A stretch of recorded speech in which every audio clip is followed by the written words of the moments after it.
We're in a shifting environment in the housing market. So let's talk about what that actually means.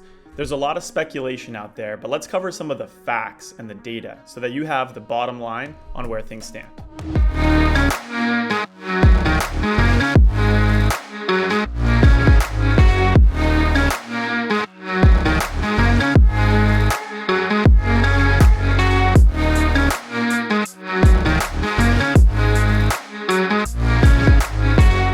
Good morning. A number of new data points to go over with you this week, but let's start with some of the staples. Mortgage interest rates are up to 5.65%. This is for a 30-year fixed rate mortgage on average, but that is up 0.2% week over week, which is more than 2.5% higher than the same time last year. On the application side of things, the purchase application volume was down by 1.2% week over week. That's down 21% year over year. So we're seeing a continued trend of interest rates being elevated significantly compared to where they were last year, and the volume of applications being lower. We look at this on a weekly basis because it gives us real-time data on what's going on in the housing market as things change from week to week. Other data points we have on a monthly basis, and one of those we just recently received is pending home sales. This measures signed contracts, and this was for the month of July. This measurement fell 1% month over month, which is now down 20% year over year. And as expected, the activity here continues to slow, but we did get word from chief economist from the NAR, the National Association of Realtors, Lawrence Yun, commenting on what he expects going forward. His belief is that we're close to the bottom in contract signing activity, but he did go on to comment on the fact that home appreciation and value has still been rising by double digits year over year. His expectation is for that appreciation level to moderate to a level around 5% by the end of this year and going into 2023. He also commented on the fact that he expected for home sales and transaction volume to start rising by the end of this year or beginning of 2023. So it's one projection, but it is by someone who has a good view of the housing market, and we want to bring in these different opinions on what may be expected going forward. Now, looking at some other information and data on what's going on right now, Jake, you have some information on new construction, so tell us what we're looking at and what we should be familiar with here. Yeah, so this week what I wanted to talk with our viewers about is new home sales. And so new home sales, which is measured by signed contracts on newly constructed and never lived in homes, was down 12.6% in the month of July. Now that puts year over year sales down almost 30%. Now what I want you to keep in mind is that when it comes to new construction, all of the potential inventory is only a small portion of what's actually completed and available to purchase at this time. Let me give you an example. In the month of July, we had 464,000 new homes for sale. But there are only 45,000, also known as less than 10%, that are actually completed.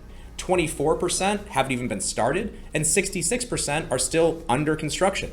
So when you're looking at the actual inventory, which is available to purchase and move right into, we've got less than 1 month's supply. Additionally, home prices rose again last month, and now we're up to a median home price of $439,400.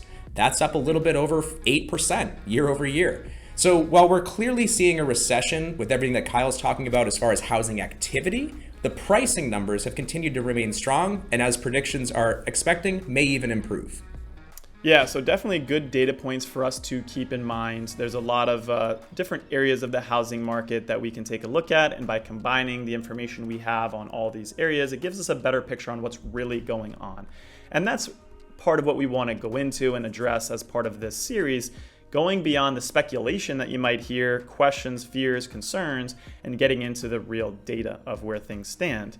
And there have been a lot of questions recently because we have seen a lot of changes this year in the housing market and in the economy. So understandably, people have questions, people have projections on what's going to happen, and those can be all over the place, right? So let's actually zoom out for a second and just focus on the importance of buying a home and the overall impact that that has.